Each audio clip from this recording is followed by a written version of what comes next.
നമസ്കാരം. പ്രധാന വാർത്തകൾ ആദ്യം. പീരുമേട് MLA വാഴൂർ സോമൻ അന്തരിച്ചു. അന്ത്യം ഹൃദയാഘാതത്തെ തുടർന്ന് തിരുവനന്തപുരത്തെ സ്വകാര്യ ആശുപത്രിയിൽ. 72 വയസ്സായിരുന്നു.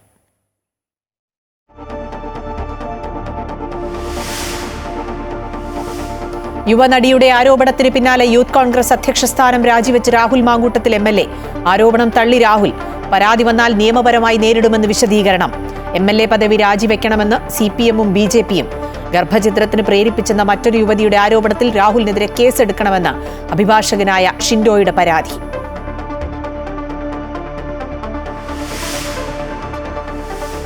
തമിഴകത്തെ ഇളക്കിമറിച്ച് നടൻ വിജയ്. ശക്തിപ്രകടനമായി തമിഴക വെട്രിക്കഴകത്തിന്റെ സമ്മേളനം മധുരയിൽ.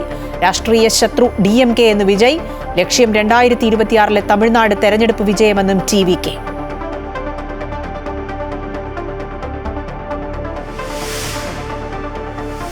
പ്രതിപക്ഷ ബഹളങ്ങൾക്കിടയിലും 12 ബില്ലുകൾ പാസാക്കി രാജ്യസഭ. ജയിലിലാകുന്ന മന്ത്രിമാരെ നീക്കുന്ന ബിൽ രാജ്യസഭയിലും വലിച്ചുകീറി പ്രതിപക്ഷ MP-മാർ. വർഷകാല സമ്മേളനത്തിന് സമാപനം. പീരുമേട് MLA വാഴൂർ സോമൻ അന്തരിച്ചു. തിരുവനന്തപുരത്തെ യോഗത്തിനിടെ കുഴഞ്ഞു വീഴുകയായിരുന്നു. ഹൃദയാഘാതത്തെ തുടർന്നായിരുന്നു അദ്ദേഹത്തിന്റെ അന്ത്യം എന്നുള്ള വിവരമാണ് പുറത്തുവരുന്നത്. പീരുമേടിന്റെ ഏറ്റവും പ്രിയപ്പെട്ട MLA ആണ് ശ്രീ വാഴൂർ സോമൻ. ഭൂപ്രശ്നങ്ങളും ഒപ്പം തന്നെ അവിടുത്തെ കാർഷിക മേഖലയിലെ പ്രശ്നങ്ങളുമൊക്കെ ഏറ്റവും കൂടുതൽ ചർച്ച ചെയ്ത MLA ആണ് അദ്ദേഹം. മന്ത്രി രാജൻ ഉൾപ്പെടെ പങ്കെടുത്ത ഒരു പരിപാടിക്കിടെയാണ് അദ്ദേഹത്തിന് ദേഹാസ്വാസ്ഥ്യം ഉണ്ടായത് എന്നാണ് മനസ്സിലാക്കുന്നത്. 1835 വോട്ടിൻ്റെ ഭൂരിപക്ഷത്തിൽ പീരുമേടിൻ്റെ MLA ആയി അദ്ദേഹം എത്തുകയായിരുന്നു. UDF സ്ഥാനാർത്ഥി അഡ്വക്കേറ്റ് സിറിയക് തോമസിനെ തോൽപ്പിച്ചായിരുന്നു മുന്നേറ്റം. നേരത്തെ സൂചിപ്പിച്ചതുപോലെ തന്നെ വനം വകുപ്പിനെതിരെയൊക്കെ ശക്തമായ പ്രതികരണങ്ങൾ അദ്ദേഹം നടത്തിയിരുന്നു. ഭരണപക്ഷ MLA ആയിട്ട് കൂടി അദ്ദേഹം കർഷകർക്ക് വേണ്ടി, സാധാരണക്കാർക്ക് വേണ്ടി ഇടപെട്ട ഒരു MLA ആയിരുന്നു. അത്രയും മനുഷ്യസ്നേഹിയായ ഒരു നേതാവ്, CPIയുടെ ഇടുക്കിയിലെ കരുത്തനായ നേതാവ് എന്ന് തന്നെ പറയേണ്ടി വരും.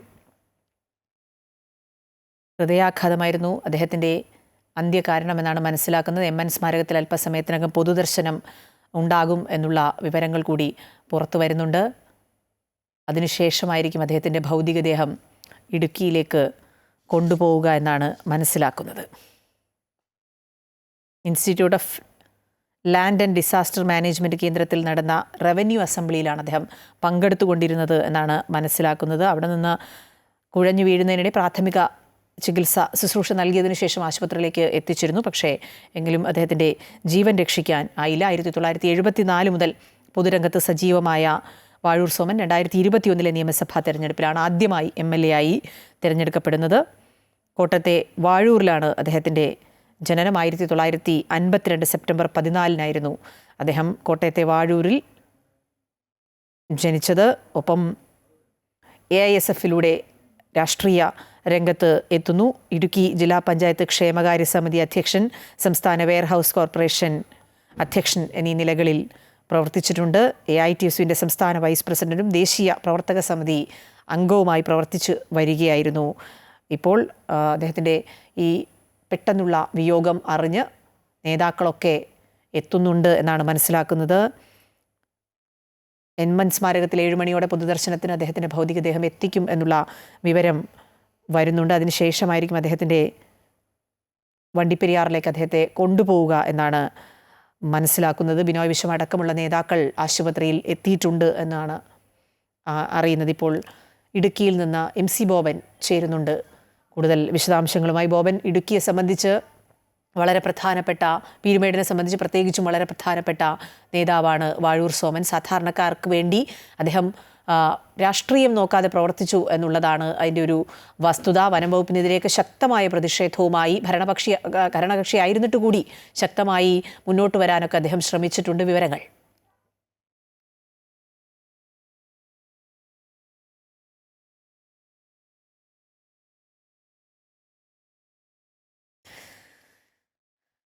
പീരുമേട് MLA വാഴൂർ സോമൻ അന്തരിച്ചു. MC ബോബൻ ചേരുന്നുണ്ട് വിവരങ്ങളുമായി. ബോബൻ സൂചിപ്പിച്ചതുപോലെ അദ്ദേഹം പീരുമേടിനെ സംബന്ധിച്ച് വളരെ പ്രധാനപ്പെട്ട നേതാവാണ്. CPIയെ സംബന്ധിച്ചും ഇടുക്കിയിലെ വളരെ പ്രധാനപ്പെട്ട കരുത്തനായ നേതാവാണ് വാഴൂർ സോമൻ. ഒപ്പം ഈ ഭരണകക്ഷിയായിരുന്നിട്ട് കൂടി വനംവകുപ്പിനൊക്കെ എതിരെ ശക്തമായ പ്രതികരണങ്ങൾ നടത്താൻ അദ്ദേഹം തയ്യാറായിട്ടുണ്ട് എന്നുള്ളതും ശ്രദ്ധേയമാണ്. സാധാരണക്കാർക്ക് വേണ്ടി വളരെയധികം ഇടപെട്ട നേതാവ് എന്ന് തന്നെയല്ലേ അദ്ദേഹത്തെ വിലയിരുത്തേണ്ടത്? അഖില, AISF-ലൂടെയാണ് വാഴൂർ സോമൻ പൊതുപ്രവർത്തന രംഗത്തേക്ക് എത്തുന്നതെങ്കിലും AITUC ആണ് അദ്ദേഹത്തെ ഒരു രാഷ്ട്രീയ നേതാവായി പൊതുപ്രവർത്തകനായി വളർത്തിയെടുത്തത് എന്നതിൽ തർക്കമില്ല. AITUC രംഗത്ത് വളരെ ചെറിയ ഘടകം മുതൽ പ്രവർത്തിച്ച് അതിന്റെ സംസ്ഥാന വൈസ് പ്രസിഡന്റ്, കേന്ദ്ര കമ്മിറ്റി അംഗം എന്നീ നിലകളിൽ വരെ പ്രവർത്തിച്ച ആളാണ് വാഴൂർ സോമൻ. അതുകൊണ്ട് തന്നെ ട്രേഡ് യൂണിയൻ രംഗമായിരുന്നു അദ്ദേഹത്തിന് ഏറ്റവും പ്രിയപ്പെട്ടത്. പ്രത്യേകിച്ച് പീരുമേട്ടിലെയും ദേവികുളത്തെയും ഉൾപ്പെടെ തോട്ടം തൊഴിലാളികൾ, തേയിലത്തോട്ടം തൊഴിലാളികൾ അനുഭവിക്കുന്ന കഷ്ടതകൾക്കും ബുദ്ധിമുട്ടുകൾക്കുമെതിരെ ശക്തമായ പോരാട്ടം സംഘടിപ്പിച്ച ജനകീയനായ നേതാവായിരുന്നു വാഴൂർ സോമൻ. വാഴൂർ സോമൻ ഒരു ജനപ്രതിനിധിയായി മാറുന്നതും വാഴൂർ സോമന് CPI സീറ്റ് നൽകുന്നത് പോലും അദ്ദേഹത്തിന്റെ ഈ തൊഴിലാളി രംഗത്തുള്ള പ്രവർത്തന മികവ് പരിഗണിച്ചുകൊണ്ടാണ്. പലപ്പോഴും CPIയിൽ നിന്ന് അച്ചടക്ക നടപടി നേരിട്ട അദ്ദേഹത്തിനെ AITUC നേതൃത്വത്തിന് തള്ളിക്കളയാൻ കഴിയുമായിരുന്നില്ല. അങ്ങനെയാണ് കഴിഞ്ഞ തവണയും പീരുമേട് നിയോജക മണ്ഡലത്തിൽ നിന്ന് മത്സരിക്കുന്നത്. ജനപ്രതിനിധി ആയ ശേഷവും കാർഷിക മേഖലയിലും തോട്ടം മേഖലയിലും നിരവധി പ്രശ്നങ്ങൾ ഉയർത്തി നിരവധി സമരങ്ങൾക്ക് വേണ്ടി അദ്ദേഹം നേതൃത്വം നൽകിയിട്ടുണ്ട്. ഏറ്റവും അവസാനം വന്യമൃഗശല്യവുമായി ബന്ധപ്പെട്ട പ്രശ്നത്തിൽ, അതുപോലെ തന്നെ പീരുമേട്ടിൽ വനത്തിനുള്ളിൽ സീത എന്ന ആദിവാസി സ്ത്രീ കൊല്ലപ്പെട്ടപ്പോൾ അത് കാട്ടാന ആക്രമണം മൂലമല്ല എന്ന നിലപാടാണ് വനം വകുപ്പ് സ്വീകരിച്ചത്. എന്നാൽ ഇത് കാട്ടാന ആക്രമണം മൂലമാണെന്നും ഇവർക്ക് വേണ്ട നഷ്ടപരിഹാരം നൽകണം എന്ന ആവശ്യവും ഏറ്റവും ആദ്യം ഉയർത്തിയത് വാഴൂർ സോമൻ തന്നെയായിരുന്നു.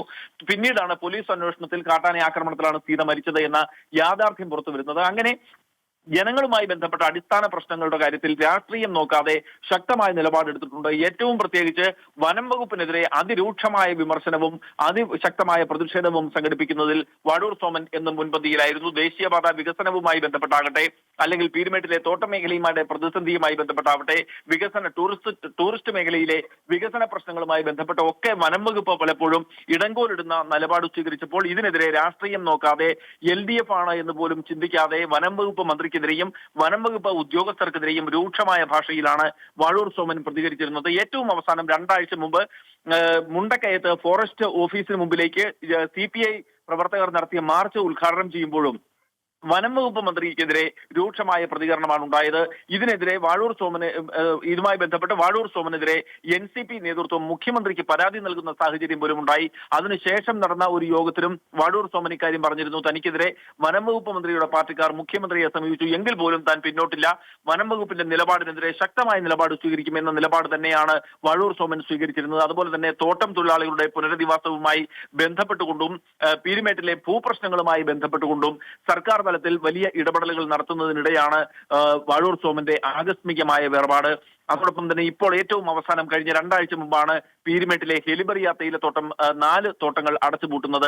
ഈ തോട്ടങ്ങൾ തുറക്കുന്നതിന് വേണ്ടി ഉടമയുമായും അതുപോലെ തന്നെ സർക്കാർ തലത്തിലും ചർച്ചകൾ നടത്തി വരുന്നതിനിടയിലാണ് വാഴൂർ സോമന്റെ വിയോഗമുണ്ടാകുന്നത്. എന്തായാലും പീരുമേട്ടിലെയും ദേവികുളത്തെയും ഉൾപ്പെടെ തേയിലത്തോട്ടം തൊഴിലാളികൾക്ക് മറക്കാനാകാത്ത നേതാവാണ് വാഴൂർ സോമൻ. അവർക്ക് വേണ്ടി നിരവധി പോരാട്ടങ്ങൾ നടത്തുകയും അവർക്ക് വേണ്ടി നിരവധി തവണ പോലീസ് മർദ്ദനം ഏറ്റുവാങ്ങുകയും ചെയ്ത നേതാവാണ്. ഒരു ജീവിതകാലം മുഴുവൻ ഒരുപക്ഷെ ഈ പോലീസ് മർദ്ദനത്തിന്റെ യാതനകൾ ശരീരത്തിൽ ഏറ്റുവാങ്ങി ജീവിച്ച മനുഷ്യനാണ് വാഴൂർ സോമൻ. അതുകൊണ്ട് തന്നെ വാഴൂർ സോമനെ പീരുമേട്ടിലെ തോട്ടം തൊഴിലാളികൾക്കും പൊതുപ്രവർത്തകർക്കും സാധാരണക്കാർക്കും മറക്കാൻ കഴിയില്ല. വളരെ ശക്തമായ നിലപാടുകൾ എല്ലാ കാലത്തും രാഷ്ട്രീയത്തിന് അതീതമായി അദ്ദേഹം സ്വീകരിച്ചിട്ടുണ്ട്. പലപ്പോഴും CPI നേതൃത്വത്തിന് പോലും അനിഷ്ടത്തിന് അദ്ദേഹം വിധേയനായതുപോലും ഇത്തരത്തിലുള്ള രാഷ്ട്രീയ നിലപാടുകളുടെ പേരിലായിരുന്നു എന്നതാണ് യാഥാർത്ഥ്യം. ശരി ബോബൻ, ഏതായാലും പീരുമേട് MLA വാഴൂർ സോമൻ അല്പം മുമ്പാണ് അദ്ദേഹം അന്തരിച്ചത്. തിരുവനന്തപുരത്ത് ഒരു യോഗത്തിൽ പങ്കെടുത്ത് മടങ്ങുമ്പോൾ കുഴഞ്ഞു വീഴുകയായിരുന്നു. പിന്നീട് തിരുവനന്തപുരത്തെ സ്വകാര്യ ആശുപത്രിയിൽ എത്തിച്ചെങ്കിലും ജീവൻ രക്ഷിക്കാൻ ആയില്ല. ആശുപത്രിയിൽ മുഖ്യമന്ത്രിയും CPI സംസ്ഥാന സെക്രട്ടറി ബിനോയ് വിശ്വമൊക്കെ എത്തി എന്നാണ് മനസ്സിലാക്കുന്നത്. ഒപ്പം അദ്ദേഹത്തിൻ്റെ ഭൗതികദേഹം അല്പസമയം കഴിഞ്ഞ് MN സ്മാരകത്തിൽ പൊതുദർശനത്തിന് വയ്ക്കും. അതിനുശേഷം ഇടുക്കിയിലേക്ക് കൊണ്ടുപോകും. മറ്റൊരു വാർത്തയിലേക്ക്, തൻ്റേത് സ്ത്രീകൾക്ക് വേണ്ടിയുള്ള പോരാട്ടമാണെന്നും അത് തുടരുമെന്നും യുവനടി റിനി ആൻ ജോർജ് വ്യക്തിപരമായി ആരുടെയും പേരെടുത്ത് പറയാൻ ഉദ്ദേശിക്കുന്നില്ല. ആ വ്യക്തി ഇനിയെങ്കിലും നവീകരിക്കപ്പെടണമെന്നും റിനി വ്യക്തമാക്കി. എൻ്റെ പോരാട്ടം എന്ന് പറയുന്നത് സ്ത്രീകൾക്ക് വേണ്ടിയുള്ള പോരാട്ടമാണ്. അത് ഏതെങ്കിലും ഒരു വ്യക്തിയെ അടിസ്ഥാനപ്പെടുത്തിയിട്ടുള്ളതല്ല. ഞാൻ പറഞ്ഞ കോസ് തന്നെയാണ് ഞാൻ ഇപ്പോഴും പറയുന്നത്. സ്ത്രീകൾ മുന്നോട്ട് വരുമ്പോൾ സമൂഹം അത് ഏറ്റെടുക്കുകയും അതിൻ്റെ സത്യാവസ്ഥ മനസ്സിലാക്കുകയും ചെയ്യണം. അപ്പോൾ ഈ വിഷയത്തിൽ ഞാൻ ആദ്യം മുന്നോട്ട് വന്നപ്പോൾ എന്നെക്കുറിച്ച് ചില പേരുകൾ വരെ പറഞ്ഞ് അധിക്ഷേപിക്കുന്ന ഒരു രീതി ഉണ്ടായി. പിന്നീട് മനസ്സിലായി പലരും പരാതികളുമായി വരുന്നുണ്ട്. ഇത് ഏതെങ്കിലും ഒരു പാർട്ടി സ്പോൺസർ ചെയ്തിട്ടുള്ള ഒരു കാര്യമല്ല എന്നുള്ളത് കൃത്യമായിട്ട് മനസ്സിലായി. ഞാനിപ്പോഴും പറയുന്നു, ഞാൻ വ്യക്തിപരമായി ആരെയും പേരെടുത്ത് പറയാനോ ഒരു പ്രസ്ഥാനത്തെ പേരെടുത്ത് പറയാനോ ഇപ്പോഴും ഉദ്ദേശിക്കുന്നില്ല. ആ രീതിയിൽ പോകാൻ ഉദ്ദേശിക്കുന്നില്ല. കാരണം എൻ്റെ യുദ്ധം എന്ന് പറയുന്ന ഒരു വ്യക്തിയോടുള്ളതല്ല, തെറ്റായ സമൂഹത്തിൽ നടക്കുന്ന തെറ്റായ പ്രവണതകളോടുള്ളതാണ്. രാഷ്ട്രീയ നേതാവ് എങ്ങനെയായിരിക്കണം എന്ന് മാത്രമാണ് എൻ്റെ വിഷയം. രാഹുൽ മാങ്കൂട്ടത്തിനെതിരെ എഴുത്തുകാരി ഹണി ഭാസ്കറും രംഗത്ത്. തന്നോട് ചാറ്റ് ചെയ്ത ശേഷം തന്നെക്കുറിച്ച് മറ്റുള്ളവരോട് മോശമായി സംസാരിച്ചു. എതിർ രാഷ്ട്രീയത്തിലുള്ളവർ പോലും തന്നോട് ഇങ്ങോട്ട് ചാറ്റ് ചെയ്യാൻ വരുന്നു എന്ന് പറഞ്ഞു. കൂട്ടത്തിൽ ഉണ്ടായിരുന്നവരാണ് തന്നോട് ഇക്കാര്യം വെളിപ്പെടുത്തിയത്. തുടക്കത്തിൽ മെസ്സേജിന് മറുപടി നൽകിയിരുന്നു.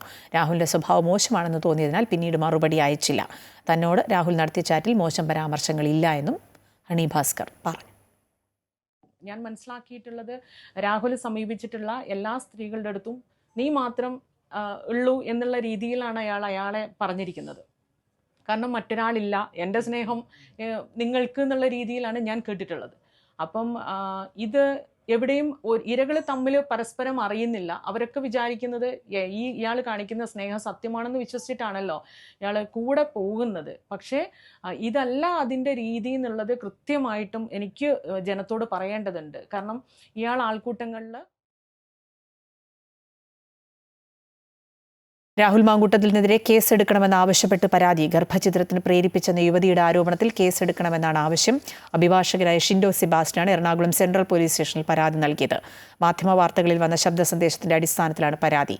ഗർഭസ്ഥ ശിശുവിന്റെ ജീവിക്കാനുള്ള അവകാശം ലംഘിക്കുന്ന പ്രവൃത്തി രാഹുൽ മാങ്കൂട്ടത്തിന്റെ ഭാഗത്തു നിന്നുണ്ടായെന്ന് പരാതിയിൽ പറയുന്നു. രാഹുൽ മാങ്കൂട്ടത്തിനെതിരെ ഇതുവരെ രേഖാമൂലമോ വാക്കാലോ ആരും ഒരു പരാതിയും പറഞ്ഞിട്ടില്ല എന്ന് KPCC അധ്യക്ഷൻ സണ്ണി ജോസഫ്. തന്നോട് ഇതുവരെ രേഖാമൂലമോ വാക്കാലോ പരാതി പറഞ്ഞിട്ടില്ല. രാജി രാഹുൽ സ്വയം എടുത്ത തീരുമാനമാണെന്നും പരാതി ഉണ്ടായാൽ പരിശോധിക്കുമെന്നും അദ്ദേഹം പറഞ്ഞു. പ്രസിഡന്റ്, ഒടുവിൽ രാഹുൽ മാങ്കൂട്ടത്തിന് രാജി പ്രഖ്യാപിക്കേണ്ടി വന്നു. ഏതെങ്കിലും ഘട്ടത്തിൽ KPCC രാജി ആവശ്യപ്പെട്ടിരുന്നു? ഒരു കാര്യം മാത്രം ഞാൻ പറയുന്നു, എൻ്റെ അടുത്ത് ഇത് സംബന്ധിച്ച് ആരും ഒരു പരാതിയും രേഖാമൂലമോ വാക്കാലോ ഒരിക്കലും പറഞ്ഞിരുന്നില്ല. ഞാൻ രാഹുൽ മാങ്കൂട്ടത്തിന് ഒരു നിർദ്ദേശവും നൽകിയിട്ടില്ല. അദ്ദേഹം ഇന്ന് അദ്ദേഹത്തിൻ്റെ നിലപാടുകൾ കൊണ്ടോ അല്ലെങ്കിൽ ഏതെങ്കിലും പേരിൽ അദ്ദേഹത്തിൻ്റെമായി ബന്ധപ്പെട്ട് പാർട്ടി പ്രവർത്തകർക്ക് യാതൊരു പ്രയാസവും പാർട്ടിക്ക് ഉണ്ടാകാൻ പാടില്ല എന്ന ധാരണയുടെ അടിസ്ഥാനത്തിൽ രാജിവെച്ചു എന്ന് മാധ്യമങ്ങളുടെ മുൻപിൽ പ്രഖ്യാപിച്ചിട്ടുണ്ട്. അതാണ് യുവജന നേതാവിനെതിരെ ഉയർന്നിട്ടുള്ള ആരോപണങ്ങൾ ഗുരുതരമെന്ന് മന്ത്രി വി ശിവൻകുട്ടി. ജനപ്രതിനിധിയുടെ പേര് ധൈര്യപൂർവ്വം പരാതിക്കാർ തുറന്നു പറയണമെന്നും നീതി ഉറപ്പാക്കാൻ സർക്കാർ പ്രതിജ്ഞാബദ്ധരാണെന്നും ശിവൻകുട്ടി പറഞ്ഞു.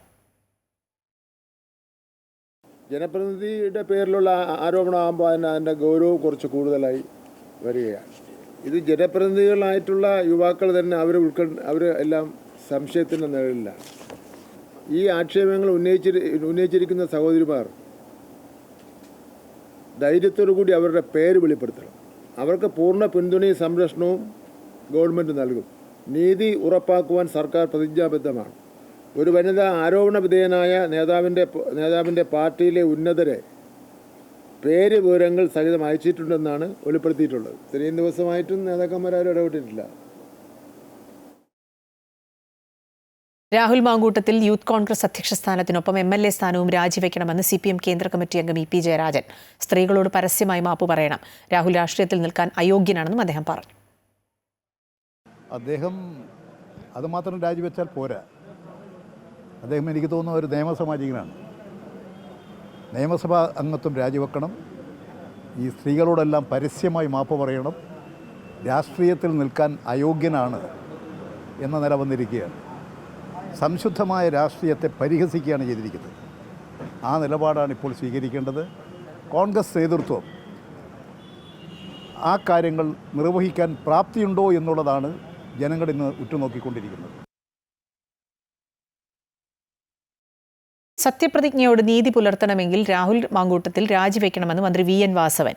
ജനപ്രതിനിധിയുടെ ഭാഗത്തു നിന്നുണ്ടാകാൻ പാടില്ലാത്തതെന്നും ഇത്തരക്കാരെ എങ്ങനെ സ്ത്രീകൾ വിശ്വസിക്കുമെന്നും അദ്ദേഹം ചോദിച്ചു.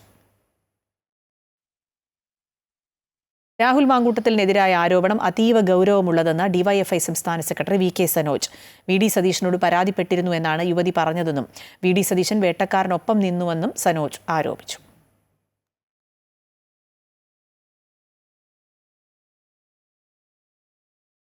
രാഹുൽ മാങ്കൂട്ടത്തിനെതിരായ ആരോപണം കോൺഗ്രസിന്റെ DNA-യിലുള്ള കാര്യമാണെന്ന് അനൂപ് ആന്റണിയുടെ പരിഹാസം. സ്ത്രീകളോടുള്ള പെരുമാറ്റത്തിന്റെ കാര്യത്തിലും ഹൂ കെയേഴ്സ് ആണ് നിലപാട്.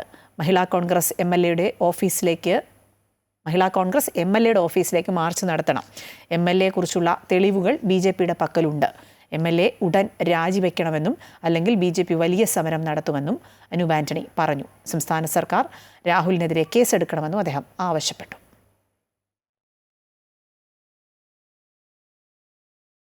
രാഹുൽ മാങ്കൂട്ടത്തിൽ MLA സ്ഥാനത്ത് തുടരാൻ അർഹനാണോ എന്ന് എല്ലാവരും ചർച്ച ചെയ്യണമെന്ന് CPM കേന്ദ്ര കമ്മിറ്റി അംഗം CS സുജാത. പുറത്തുവരുന്നത് ഞെട്ടിപ്പിക്കുന്ന വിവരങ്ങളാണ്. പരാതികൾ നേരത്തെ വന്നപ്പോൾ തന്നെ കൃത്യമായ അന്വേഷണം നടത്തണമായിരുന്നുവെന്നും CS സുജാത ചൂണ്ടിക്കാട്ടി. സ്ത്രീയോട് മോശമായി പെരുമാറാൻ പാടില്ല എന്നുള്ള നിയമം നിലനിൽക്കുന്ന നമ്മുടെ രാജ്യത്താണ് ഒരു ജനപ്രതിനിധി, ഒരു ചെറുപ്പക്കാരനായിട്ടുള്ള MLA വളരെ മോശമായിട്ട് രൂപത്തിലാണ്, ഞെട്ടിപ്പിക്കുന്ന ഒരു തരത്തിലുള്ള റിപ്പോർട്ടുകളാണ് വന്നുകൊണ്ടിരിക്കുന്നത്. ഒരു സാംസ്കാരിക കേരളത്തിന് അപമാനമാണ് ഇവരെ പോലെയുള്ള ആളുകൾ ഈ രൂപത്തിൽ തുടരുന്നത്. ഇത്രയധികം സ്ത്രീകളുടെ പരാതി വരുന്നു, വീഡിയോ ക്ലിപ്പിംഗ്സ് വരുന്നു. അപ്പോൾ തീർച്ചയായിട്ടും അദ്ദേഹം ആ സ്ഥാനത്ത് തുടരാൻ അർഹനാണോ എന്ന് തീർച്ചയായിട്ടും പൊതുസമൂഹവും അവരുടെ രാഷ്ട്രീയ പാർട്ടിയും എല്ലാം ചർച്ച ചെയ്യേണ്ട കാര്യം തന്നെയാണ്. കാരണം ഇത്തരത്തിലൊരു പരാതി കിട്ടുമ്പോൾ തീർച്ചയായിട്ടും കൃത്യമായി ആ പരാതി പരിശോധിച്ച് ആവശ്യമായ നടപടി കൈക്കൊള്ളേണ്ടതായിരുന്നു. സ്ത്രീകൾക്കെതിരെ ലൈംഗിക അതിക്രമം നടത്തിയ രാഹുൽ മാങ്കൂട്ടത്തിൽ MLA ഒരു നിമിഷം പോലും ആ പദവിയിലിരിക്കാൻ അർഹനല്ലെന്നും ജനാധിപത്യത്തെ അപമാനിച്ച MLA രാജിവെക്കണമെന്നും മഹിളാ മോർച്ച സംസ്ഥാന പ്രസിഡന്റ് നവ്യ ഹരിദാസ്. സ്ത്രീകൾക്കെതിരെ ലൈംഗികാതിക്രമം നടത്തി സ്ത്രീത്വത്തെ അപമാനിച്ച രാഹുലിനെ സംരക്ഷിക്കാൻ ആരെല്ലാം ശ്രമിച്ചാലും MLA രാജിവെക്കുന്നതുവരെ ശക്തമായ പ്രതിഷേധ സമരങ്ങളുമായി മുന്നോട്ടു പോകുമെന്നും നവ്യ ഹരിദാസ് പറഞ്ഞു. ആരോപണങ്ങളുടെ പശ്ചാത്തലത്തിൽ യൂത്ത് കോൺഗ്രസ് അധ്യക്ഷ സ്ഥാനം രാജിവെച്ച് രാഹുൽ മാങ്കൂട്ടത്തിൽ MLA. രാഹുൽ മാങ്കൂട്ടത്തിൽ തന്നെയാണ് രാജിവെച്ച കാര്യം അറിയിച്ചത്. പരാതി വന്നാൽ നിയമപരമായി നേരിടുമെന്നും കുറ്റം ചെയ്തിട്ടില്ല എന്നും രാഹുൽ മാങ്കൂട്ടത്തിൽ പറഞ്ഞു. എന്നെ ന്യായീകരിച്ചുകൊണ്ടിരിക്കലല്ല പാർട്ടി പ്രവർത്തകരുടെ ബാധ്യത. ഞാൻ തെറ്റ് ചെയ്തിട്ടുണ്ടെങ്കിൽ ഇപ്പോഴും ഞാൻ പറയുന്നത് ഉത്തമമായ ബോധ്യം, രാജ്യത്തെ നിയമം പറയുന്ന ഏതെങ്കിലും ഒരു കാര്യത്തിനെതിരായിട്ട് നിയമവിരുദ്ധമായ ഒരു കാര്യം ഞാൻ ചെയ്തിട്ടില്ല, അത് ഉത്തമമായ ബോധ്യമാണ്. ഇനി അതിനപ്പുറം ആർക്കെങ്കിലും ആർഗ്യുമെന്റ് ഉണ്ടോ? ആ ആർഗ്യുമെന്റ് ഉള്ള ആളുകൾ പരാതിപ്പെട്ടാൽ ഞാൻ കോടതിയിൽ പോയി, ഈ രാജ്യത്ത് നീതിന്യായ സംവിധാനത്തിൽ പോയിട്ട് എന്റെ നിരപരാധിത്വം തെളിയിക്കാൻ പറ്റുമെന്നുള്ള ഉത്തമമായ ബോധ്യമുണ്ട്. കോൺഗ്രസ് പ്രവർത്തകരുടെ ബാധ്യതയല്ലത്. അതുകൊണ്ട് യൂത്ത് കോൺഗ്രസ് സംസ്ഥാന പ്രസിഡന്റ് സ്ഥാനം 1:30. അപ്പൊ ഇതുവരെ കൊടുത്ത വാർത്തകൾക്കൊന്നും ഒരു അടിസ്ഥാനമില്ല. എന്നോടൊരു ഹൈക്കമാൻഡ് ആവശ്യപ്പെട്ടിട്ടില്ല. അത് തെളിയിച്ചാൽ നിങ്ങൾ പറയുന്ന ജോലി ഞാനും ചെയ്യാം. എന്നോട് ഹൈക്കമാൻഡ് ആവശ്യപ്പെട്ടു തെളിയിച്ചാൽ ഞാൻ യൂത്ത് കോൺഗ്രസ് സംസ്ഥാന പ്രസിഡന്റ് സ്ഥാനം രാജിവെക്കുകയാണ്. ആ രാജിവെക്കുന്നത് ഞാൻ കുറ്റം ചെയ്തതുകൊണ്ടല്ല, എന്നെ ന്യായീകരിക്കേണ്ടെന്ന ബാധ്യതയല്ല പാർട്ടി പ്രവർത്തകർക്കുള്ളത്. പാർട്ടി പ്രവർത്തകർ ആർജവത്തോടുകൂടി ഈ സർക്കാരിന്റെ കൊള്ളരുതായ്മകൾക്കെതിരെ ഞാൻ ഉൾപ്പെടെയുള്ള പാർട്ടി പ്രവർത്തകർ ആഞ്ഞടിക്കും. അത് സൈബറിടത്തിൽ, തെരുവിൽ. രാഹുൽ മാങ്കൂട്ടത്തിനെതിരായ ലൈംഗികാരോപണത്തിൽ ഇപ്പോൾ അഭിപ്രായം പറയാനില്ലെന്ന് KPCC അച്ചടക്ക സമിതി അധ്യക്ഷൻ തിരുവഞ്ചൂർ രാധാകൃഷ്ണൻ. വിഷയം അച്ചടക്ക സമിതി അധ്യക്ഷൻ എന്ന നിലയിൽ തന്റെ മുമ്പിൽ എത്തിയിട്ടില്ല. സ്വാഭാവികമായ നടപടികളെ ബാധിച്ചേക്കും എന്നതിനാൽ ഇപ്പോൾ മുൻകൂറായി എന്തെങ്കിലും അഭിപ്രായം പറയാനില്ല എന്നും അദ്ദേഹം പറഞ്ഞു. ഇല്ല, എൻ്റെ മുമ്പിലോട്ട് എത്താത്ത ഒരു കാര്യം ഞാനതിന് ഇടപെട്ട് അസമയത്തൊരു അഭിപ്രായം പറയുന്നത് ശരിയല്ല. സ്വാഭാവികമായിട്ടും അങ്ങനൊരു കേസ് ഉണ്ടെന്ന് ഒരിക്കലും എൻ്റെ ഒരു റെഫറൻസിൽ വരും. അത് വരട്ടെ, അതുവരെ ഞാനൊരു അഭിപ്രായം തുറന്നു പറയുന്നത് കറക്റ്റാവില്ല. പക്ഷേ ഈ കാര്യങ്ങളെക്കുറിച്ചൊക്കെ ഒരു പൊതു നിഗമനമുണ്ട്. അത് കോൺഗ്രസിൻ്റെ കേന്ദ്ര നേതൃത്വം തന്നെ ഈ കാര്യത്തിലൊക്കെ ഇടപെട്ടിട്ടുണ്ട്. സ്വാഭാവികമായിട്ട് അവർ നല്ല രൂപത്തിൽ മുന്നോട്ട് പോകും എന്നാണ് എൻ്റെ വിശ്വാസം. ഞങ്ങൾക്കും ഞങ്ങളുടേതായ അഭിപ്രായങ്ങളുണ്ട്. പക്ഷേ പ്രിമച്വറായിട്ട് പറഞ്ഞ് അത് വീണ്ടും ഒരു തീരുമാനമെടുക്കുന്നതിനെ സ്വാധീനിക്കേണ്ട എന്ന് കരുതി മാത്രം ഞങ്ങൾ മിണ്ടാതിരിക്കും. യഥാർത്ഥത്തിൽ അതിൻ്റെ സ്ട്രോങ് ഡെഫിനിഷൻ അനുസരിച്ചാണെങ്കിൽ അച്ചടക്കത്തിൻ്റെ ഇതിലല്ല വരുന്നത്. പീരുമേട് MLA വാഴൂർ സോമൻ അന്തരിച്ചു. തിരുവനന്തപുരത്ത് സ്വകാര്യ ആശുപത്രിയിലായിരുന്നു അന്ത്യം. ഹൃദയാഘാതത്തെ തുടർന്നാണ് അദ്ദേഹത്തിൻ്റെ അന്ത്യം സംഭവിച്ചത്. പരിപാടിക്കിടെ കുഴഞ്ഞു വീഴുകയായിരുന്നു. ഇപ്പോൾ ആശുപത്രിയിൽ നിന്നും അദ്ദേഹത്തിൻ്റെ ഭൗതികദേഹം കൊണ്ടുപോവുകയാണ് എന്നാണ് മനസ്സിലാക്കുന്നത്. അൻഫ്ലിറ്റ് ഉണ്ട് വിശദാംശങ്ങളുമായി. അൻഫ്ലിറ്റ്, സാധാരണക്കാർക്ക് വേണ്ടി വളരെയധികം പോരാടിയ വാഴൂർ സോമൻ. അദ്ദേഹത്തിൻ്റെ വിയോഗ വാർത്ത വളരെ അപ്രതീക്ഷിതമായിരുന്നു. ഇപ്പോൾ മുഖ്യമന്ത്രി അടക്കമുള്ളവർ ആശുപത്രിയിൽ എത്തിയെന്നാണ് മനസ്സിലാക്കുന്നത്. വിവരങ്ങൾ. തീർച്ചയായും അഖില, വളരെ വേദനാജനകമായ വാർത്ത തന്നെയാണ്. തികച്ചും അപ്രതീക്ഷിതമായിരുന്നു. പീരുമേട് MLA വാഴൂർ സോമൻ അദ്ദേഹം തിരുവനന്തപുരത്ത് ഇന്ന് റവന്യൂ അദാലത്തുമായി ബന്ധപ്പെട്ട ഒരു യോഗത്തിൽ പങ്കെടുക്കാനായിരുന്നു, അവലോകന യോഗത്തിൽ പങ്കെടുക്കാൻ എത്തിയതായിരുന്നു. ആ യോഗം നടക്കവെയായിരുന്നു അദ്ദേഹം കുഴഞ്ഞു വീണ് ഉടനെ തന്നെ ആശുപത്രിയിലേക്ക്, തിരുവനന്തപുരത്തെ ആശുപത്രി, ശാസ്ത്രമംഗലത്തിൽ ആശുപത്രിയിൽ അദ്ദേഹത്തെ പ്രവേശിപ്പിച്ചു. വളരെ വേഗത്തിൽ, ഒട്ടും കാലതാമസം ഉണ്ടാകാതെ പക്ഷേ എങ്കിലും അദ്ദേഹത്തിന്റെ ജീവൻ രക്ഷിക്കാനായില്ല. ആശുപത്രിയിൽ നിന്ന് ഇപ്പോൾ ഭൗതികദേഹം MN സ്മാരകത്തിലേക്ക് പൊതുദർശനത്തിനായി കൊണ്ടുപോവുകയാണ്. നേതാക്കന്മാരെല്ലാം തന്നെ തലസ്ഥാനത്തുണ്ടായിരുന്നത് കൊണ്ട് തന്നെ അദ്ദേഹത്തിന് ഈ വിയോഗ വാർത്ത അറിഞ്ഞ ഉടൻ തന്നെ ആശുപത്രിയിലേക്ക് എല്ലാവരും തന്നെ എത്തിയിരുന്നു. സ്പീക്കർ ശംഷീർ, മന്ത്രിമാർ. കാരണം ഈ അദ്ദേഹം കുഴഞ്ഞു വീഴുന്ന അദ്ദേഹത്തെ ആശുപത്രി കൊണ്ടുവരുമ്പോൾ റവന്യൂ മന്ത്രിയുടെ ഔദ്യോഗിക വാഹനത്തിലാണ് അദ്ദേഹത്തെ കൊണ്ടുവന്നത്. അതുകൊണ്ട് തന്നെ ഈ ദേഹവിയോഗം അറിഞ്ഞ ഉടൻ തന്നെ ആശുപത്രിയിലേക്ക് എല്ലാവരും എത്തിയിട്ടുണ്ട്. CPI സംസ്ഥാന ജനറൽ സെക്രട്ടറി ബിനോയ് വിശ്വം എത്തിയിട്ടുണ്ട്, മറ്റ് മന്ത്രിമാർ എത്തിയിട്ടുണ്ട്, എല്ലാ പ്രമുഖ നേതാക്കളും ഇവിടെ എത്തിയിട്ടുണ്ട്. കാരണം ഈ ദേഹവിയോഗം അദ്ദേഹത്തിന്റെ വാഴൂർ സോമനെ പോലുള്ള ഒരു നേതാവ്, മന്ത്രി AK ശശീന്ദ്രൻ അടക്കമുള്ള തലസ്ഥാനത്ത് ഉള്ള എല്ലാ മന്ത്രിമാരും, ഏറെക്കുറെ പ്രമുഖ വ്യക്തികളൊക്കെ തന്നെയും രാഷ്ട്രീയ നേതാക്കളൊക്കെ തന്നെയും ഈ വിയോഗ വാർത്ത അറിഞ്ഞ് ഇവിടെ എത്തി, ആശുപത്രിയിലെത്തി. ഇപ്പോൾ ഭൗതികദേഹം കൊണ്ടുപോവുകയാണ്. ഇടുക്കിയിൽ നിന്നുള്ള നേതാക്കന്മാരൊക്കെ തന്നെ ഇവിടെ എത്തി. MM മണി, ഇടുക്കിയിൽ നിന്നുള്ള നേതാവ് MM മണി ദേഹവിയോഗം എത്തി, അദ്ദേഹം ഇവിടെ ആശുപത്രിയിലേക്ക് എത്തി.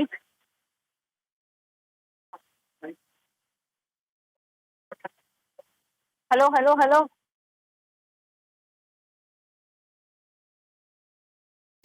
വാഴൂർ സോമൻ അന്തരിച്ച അദ്ദേഹത്തിൻ്റെ ഭൗതികദേഹം MN സ്മാരകത്തിലേക്ക് കൊണ്ടുപോയതിൻ്റെ തത്സമയ ദൃശ്യങ്ങളാണ് പ്രേക്ഷകർ കണ്ടത്. മുൻമന്ത്രി MM മണി അദ്ദേഹത്തെ അനുസ്മരിക്കുകയാണ്. യാദൃശ്ചികമായി യഥാർത്ഥത്തിൽ അഹാരമായ ഒരു വേദനയും സഹാവിൻ്റെ എല്ലാ ഘട്ടത്തിലും ഇടുക്കി ജില്ലയിൽ പ്രസ്ഥാനത്തിൽ വലിയ പങ്ക് വഹിക്കാൻ, ഇടതുപക്ഷ ജനാധിപത്യ മുന്നണിയെ ശക്തിപ്പെടുത്താനും എല്ലാം വലിയ പങ്ക് വഹിക്കാൻ ഇടുക്കി ജില്ലയിലെ തന്നെ CPIയുടെ ഏറ്റവും പ്രധാനമായ നേതാവ്, ഏറ്റവും കടന്നുവരുന്ന നേതാവായിരുന്നു വാഴൂർ സോമൻ. അദ്ദേഹത്തിൻ്റെ ദേഹവിയോഗത്തിൽ അത് ഇന്ന് മീറ്റിങ്ങിൽ പങ്കെടുത്ത് കഴിഞ്ഞു. അതിനുശേഷം ഏതാനും മണിക്കൂർ കഴിഞ്ഞപ്പോൾ ഇവിടെ കടന്നു എന്നുള്ളത് നമുക്ക് അങ്ങേയറ്റം വേദനാകരമാണ്. സഹായമായ ദുഃഖവും അനുസരിക്കുന്നതിന് നിന്നുള്ള നേതാവാണ് MM മണി. അതുകൊണ്ട് തന്നെ വളരെ ദീർഘകാലത്തെ ഒരു അടുപ്പം MM മണിയും വാഴൂർ സോമനും തമ്മിലുണ്ടായിരുന്നു. അദ്ദേഹത്തിൻ്റെ ദേഹവിയോഗത്തിൽ ഏറ്റവും അധികം ദുഃഖത്തിലാണ് അദ്ദേഹം എന്ന് പറയുകയായിരുന്നു. നേരത്തെ തന്നെ ദൃശ്യങ്ങളിൽ കണ്ടതാണ്. മന്ത്രിമാരടക്കം നിരവധി പേർ വാഴൂർ സോമനെ ആശുപത്രിയിൽ, അദ്ദേഹത്തിൻ്റെ ഭൗതികദേഹം കാണാൻ ആശുപത്രിയിൽ എത്തിയിരുന്നു. ഇപ്പോൾ അദ്ദേഹത്തിൻ്റെ ഭൗതികദേഹമായുള്ള ആംബുലൻസ് MN സ്മാരകത്തിലേക്ക് പോവുകയാണ്. അല്പസമയത്തിനകം തന്നെ MN സ്മാരകത്തിൽ പൊതുദർശനം ഉണ്ടാകും. അതിനുശേഷമായിരിക്കും ഇടുക്കിയിലേക്ക് ഭൗതികദേഹം കൊണ്ടുപോവുക എന്നാണ് മനസ്സിലാക്കുന്നത്. 2021 വാഴൂർ സോമൻ പീരുമേടിൻ്റെ MLA ആയി എത്തിയത്. അതിനു മുമ്പും അദ്ദേഹം ഈ സാധാരണക്കാർക്കായി, തോട്ടം തൊഴിലാളികൾക്കൊക്കെ വേണ്ടി വളരെയധികം പ്രവർത്തിക്കുകയും അവരുടെ ഉന്നമനത്തിനായി പ്രവർത്തിക്കുകയൊക്കെ ചെയ്ത നേതാവാണ്. അദ്ദേഹത്തിൻ്റെ വിയോഗമാണ് ഇടുക്കിയെ സംബന്ധിച്ച് വളരെ പ്രധാനപ്പെട്ട ഒരു നേതാവിൻ്റെ വിയോഗം. CPIയെ സംബന്ധിച്ചും കരുത്തനായ ഒരു നേതാവാണ് വിട പറഞ്ഞത്. മറ്റൊരു വാർത്തയിലേക്ക്. രാഹുൽ മാങ്കൂട്ടത്തിൻ്റെ അടൂർ നെല്ലിമുകളിലുള്ള വീട്ടിലേക്ക് പ്രതിഷേധവുമായി DYFI പ്രവർത്തകർ വീട്ടിലേക്ക് തള്ളിക്കയറാൻ ശ്രമിച്ചു. പ്രവർത്തകരെ പോലീസ് പിടിച്ചുമാറ്റി.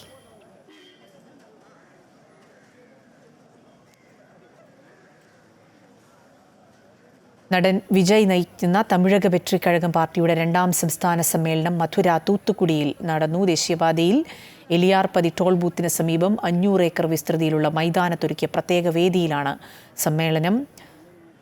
പാർട്ടി നയങ്ങൾ ഒക്കെ വിജയ് പ്രഖ്യാപിച്ചു.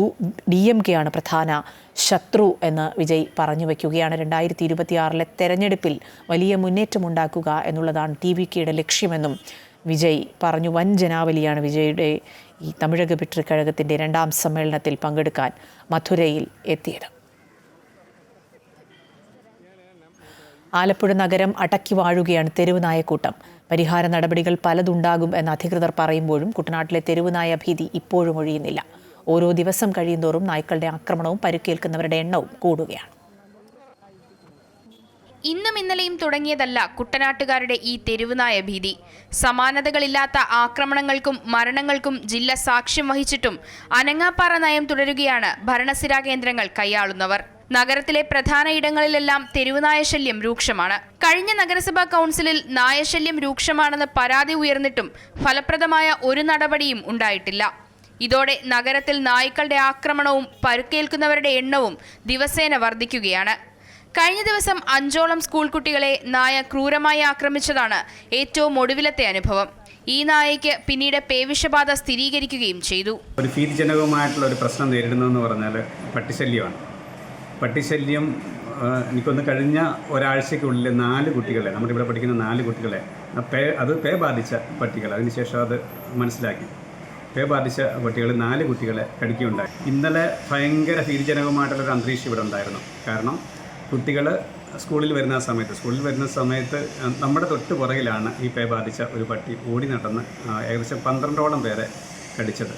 അപ്പോൾ ഇതിനെ ഇവിടുന്ന് ഒന്ന് മാറ്റാനായിട്ടുള്ള എന്തെങ്കിലും കാര്യങ്ങൾ ഗവൺമെൻറ്റിൻ്റെ ഭാഗത്തുനിന്നോ അല്ലെങ്കിൽ അതിൻ്റെ അധികാരികളുടെ ഭാഗത്തുനിന്നോ ചെയ്തേ പറ്റത്തുള്ളൂ. തെരുവ് നായ്ക്കളെ നിയന്ത്രിക്കുന്നതിനായി ഓരോ വർഷവും തദ്ദേശ സ്ഥാപനങ്ങൾ ബജറ്റിൽ തുക അനുവദിക്കാറുണ്ടെങ്കിലും ഒന്നും കൃത്യമായി നടപ്പാക്കുന്നില്ല. ആലപ്പുഴയുടെ ഭരണസിരാ കേന്ദ്രമായ കളക്ട്രേറ്റ്, ജില്ലാ പോലീസ് മേധാവിയുടെ കാര്യാലയം, കോടതി എന്നിവിടങ്ങളിലെല്ലാം തെരുവുനായക്കൂട്ടം തമ്പടിച്ചിരിക്കുകയാണ്. നായ്ക്കൾക്കുള്ള പ്രതിരോധ വാക്സിനേഷൻ പ്രക്രിയ പലപ്പോഴും പേരിന് നടത്തി തദ്ദേശ സ്ഥാപനങ്ങൾ കൈകഴുകുന്ന സ്ഥിതിയുണ്ടെന്ന ആക്ഷേപവും ശക്തമാണ്. നഗരത്തിൽ തെരുവുനായ ശല്യം രൂക്ഷമായ സാഹചര്യത്തിൽ അവയെ പിടികൂടാനുള്ള വിദഗ്ധ പരിശീലനം നൽകാൻ നഗരസഭ തീരുമാനിച്ചിരുന്നു. എന്നാൽ ഇതിന് തൊഴിലാളികൾ തയ്യാറാകുന്നില്ല. ഇതിനാരും തയ്യാറായില്ലെങ്കിൽ വിദഗ്ധ പരിശീലനം ലഭിച്ചവരെ എടുക്കുന്ന കാര്യം ഇനി ആലോചിക്കേണ്ടി വരും. അപ്പോഴും ജീവൻ പണയം വെച്ച് ഭീതിയോടെ തെരുവിലിറങ്ങി നടക്കേണ്ടി വരുന്നത് കുട്ടനാട്ടിലെ ജനങ്ങളാണ്. അമൃത ന്യൂസ്, ആലപ്പുഴ. കോട്ടയം നഗരത്തിൽ ഇന്നലെ 7 പേരെ കടിച്ച് പരിക്കേൽപ്പിച്ച് തെരുവുനായ്ക്ക് പേവിഷബാധ സ്ഥിരീകരിച്ചു. തിരുവല്ലയിലെ വെറ്റിനറി കേന്ദ്രത്തിൽ നടത്തിയ പരിശോധനയിലാണ് നായയ്ക്ക് പേവിഷബാധ സ്ഥിരീകരിച്ചത്. ജില്ലാ മൃഗസംരക്ഷണ വകുപ്പ് ഉദ്യോഗസ്ഥരും നഗരസഭാ ജീവനക്കാരും ABC സെന്റർ ജീവനക്കാരും ചേർന്ന് നായയെ പിടികൂടി കോടിമതയിലെ ABC സെന്ററിലേക്ക് മാറ്റിയിരുന്നു. ഇതിന് പിന്നാലെ നായ ചാവുകയും തുടർന്ന് വിദഗ്ധ പരിശോധനയ്ക്കായി തിരുവല്ലയിലെ വെറ്റിനറി സെന്ററിലേക്ക് മാറ്റുകയായിരുന്നു. ഇവിടെ നടത്തിയ പോസ്റ്റ്മോർട്ടം പരിശോധനയിലാണ് നായയ്ക്ക് പേവിഷബാധ സ്ഥിരീകരിച്ചത്. ഇതോടെ കോടിമത, മീൻ മാർക്കറ്റ്, KSRTC ഭാഗങ്ങളിലെ തെരുവ് നായ്ക്കൾക്ക് പ്രതിരോധ വാക്സിൻ എടുക്കുമെന്ന് ജില്ലാ വെറ്റിനറി ഓഫീസർ അറിയിച്ചു. പ്രതിപക്ഷ ബഹളത്തിനിടെ നടപടികൾ പൂർത്തിയാക്കി പാർലമെന്റിന്റെ ഇരുസഭകളും അനിശ്ചിതകാലത്തേക്ക് പിരിഞ്ഞു. വോട്ടർ പട്ടിക ക്രമക്കേട്, വോട്ട് മോഷണം എന്നീ ആരോപണങ്ങളിൽ ഇന്നും അതിശക്തമായ പ്രതിഷേധമാണ് പാർലമെന്റിലുണ്ടായത്. പലതവണ നിർത്തിവെച്ച ലോക്സഭയും രാജ്യസഭയും ഉച്ചയ്ക്ക് ശേഷം പിരിയുകയായിരുന്നു. 12 ബില്ലുകൾ ലോക്സഭയിലും 15 ബില്ലുകൾ രാജ്യസഭയിലും പാസാക്കിയാണ് സമ്മേളനം അവസാനിച്ചത്. കഴിഞ്ഞ ദിവസങ്ങളിൽ കണ്ടതുപോലെ തന്നെ അതിശക്തമായ പ്രതിപക്ഷ പ്രതിഷേധമാണ് പാർലമെന്റിന്റെ ഇരുസഭകളിലും ഉണ്ടായത്. അടിയന്തര പ്രമേയത്തിന് അനുമതി നിഷേധിച്ചതോടെ പ്രതിപക്ഷം നടുത്തളത്തിലിറങ്ങി. പ്ലക്കാർഡുകളും മുദ്രാവാക്യങ്ങളുമായി പ്രതിപക്ഷം പ്രതിഷേധം ശക്തമാക്കിയതോടെ സഭാ നടപടികൾ നിരവധി തവണ തടസ്സപ്പെട്ടു.